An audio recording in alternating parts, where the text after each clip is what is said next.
Proverbs chapter 31, verses 10 to 13, 19 to 20, and 30 to 31. The truly capable woman, who can find her? She is far beyond the price of pearls. Her husband's heart has confidence in her, from her he will derive no little profit. Advantage and not hurt she brings him all the days of her life. She selects wool and flax, she does her work with eager hands. She sets her hands to the distaff, her fingers grasp the spindle. She holds out her hands to the poor, she opens her arms to the needy. Charm is deceitful, and beauty empty, the woman who fears Yahweh is the one to praise.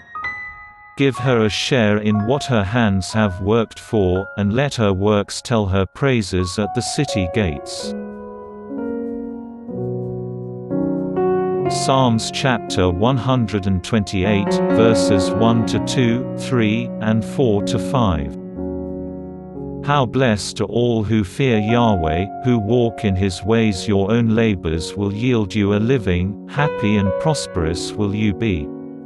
Your wife a fruitful vine in the inner places of your house. Your children round your table like shoots of an olive tree. Such are the blessings that fall on those who fear Yahweh. May Yahweh bless you from Zion, may you see Jerusalem prosper all the days of your life. 1 Thessalonians chapter 5, verses 1 to 6. About times and dates, brothers, there is no need to write to you, for you are well aware in any case that the day of the Lord is going to come like a thief in the night. It is when people are saying, "How quiet and peaceful it is," that sudden destruction falls on them, as suddenly as labor pains come on a pregnant woman, and there is no escape.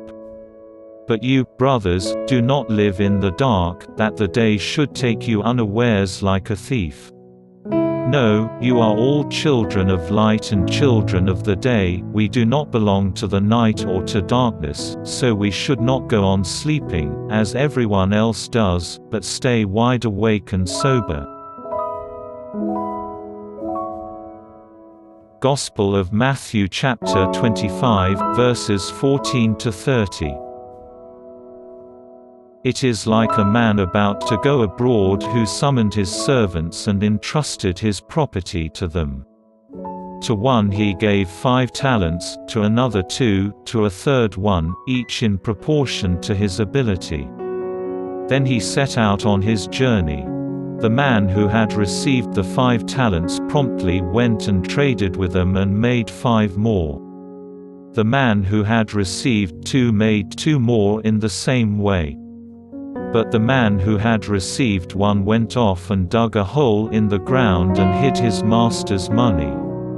Now a long time afterwards, the master of those servants came back and went through his accounts with them. The man who had received the 5 talents came forward bringing 5 more. "Sir," he said, "you entrusted me with 5 talents, here are 5 more that I have made." His master said to him, "Well done, good and trustworthy servant, you have shown you are trustworthy in small things, I will trust you with greater, come and join in your master's happiness." Next the man with the 2 talents came forward. "Sir," he said, "you entrusted me with 2 talents, here are 2 more that I have made." His master said to him, "Well done, good and trustworthy servant, you have shown you are trustworthy in small things, I will trust you with greater, come and join in your master's happiness." Last came forward the man who had the single talent. "Sir," said he, "I had heard you were a hard man, reaping where you had not sown and gathering where you had not scattered, so I was afraid, and I went off and hid your talent in the ground. Here it is, it was yours, you have it back." But his master answered him, "You wicked and lazy servant, so you knew that I reap where I have not sown and gather where I have not scattered. Well then, you should have deposited my money with the bankers, and on my return I would have got my money back with interest.